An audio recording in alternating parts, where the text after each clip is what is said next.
Oh, perfect timing, because we are just about to get a really truly stunning view of Quarantine. He's still very much on the move, and he's looking utterly spectacular in this morning light. Tail twitching, just like his mom, while he's on the hunt, searching for something to feed off.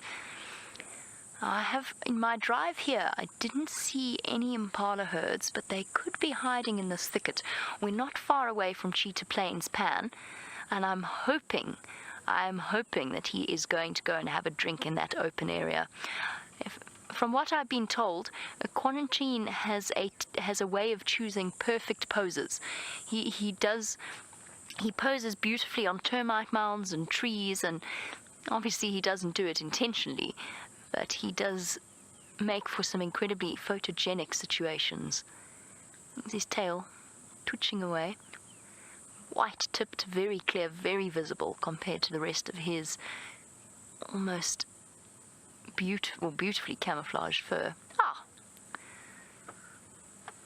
Rest time. Perfect.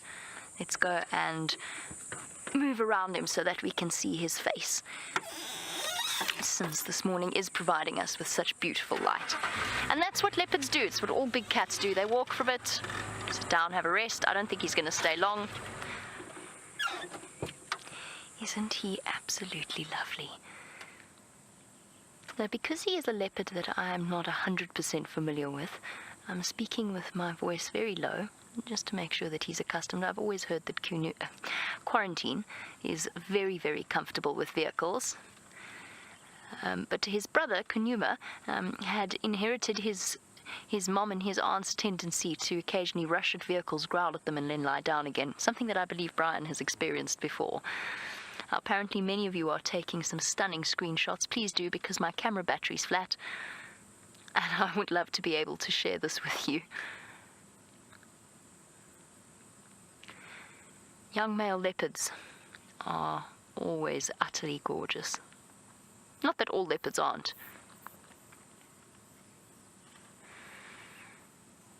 Natasha, that's exactly what I was thinking. I didn't say it, but it was exactly what I was thinking. That Mr. Q is the perfect leopard model. And he is. For now, relatively unscarred. He's got one or two scratches on his nose, probably from fights with his brother. The odd, no tears in his ears. He hasn't got droopy just yet, although his jowls are looking a little droopy. He doesn't have the sort of the droopiness to his face in the same way Tingana does. Hello, boy. Now, I'm not quite sure exactly what was happening with Quarantine and Nkanyeni on Nkoro. Nkanyeni has one male cub who is over a year old now. In fact, I think he must be close to 14 months. And I imagine that in the not-too-distant future, Nkanyeni might be coming into estrus. I know that they had a brief scrap. I don't know if it was a scrap or just Nkanyeni was trying to draw Quarantine's attention away from her male cub. But it could be that she's coming back into estrus in the not-too-distant future. And that would probably, we'll never know for certain, but that would probably be Quarantine's first conquest, his first female. And that's a relatively young age for a male leopard, because they are sexually mature at around 2. They're able to reproduce, but they generally don't have the opportunity to do so. I'm not sure where Shimvambalana is. Perhaps he's occupied further into the Kruger, which is further to the east of us, but not far.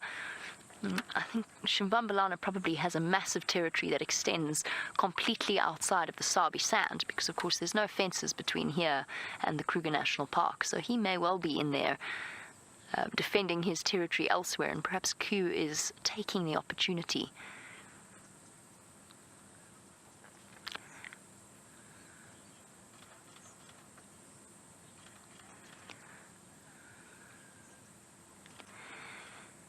Now, Dark Princess, the perennial question. Your question is whether or not Karula would know that this is her son, were they to cross paths now several years later, or 2 years later. almost 2 years since he dispersed. Yes, I think she would. I strongly believe that she would. I think that all of the leopards in the area know each other, and they know their mothers, their sons. As to how they would react to each other, that's a different story. The fact that they know that they're related and that they're mother and son isn't necessarily going to inspire close family feelings. And it's quite common to see females with new cubs and their previous generation, so their previous offspring, sharing a kill together, for example, or patiently tolerating each other's company. That happens regularly with leopards before the older offspring disperse and move off. But now Quarantine has dispersed and moved off, it's impossible to predict how he would react. Leopards are notoriously difficult. They do odd things.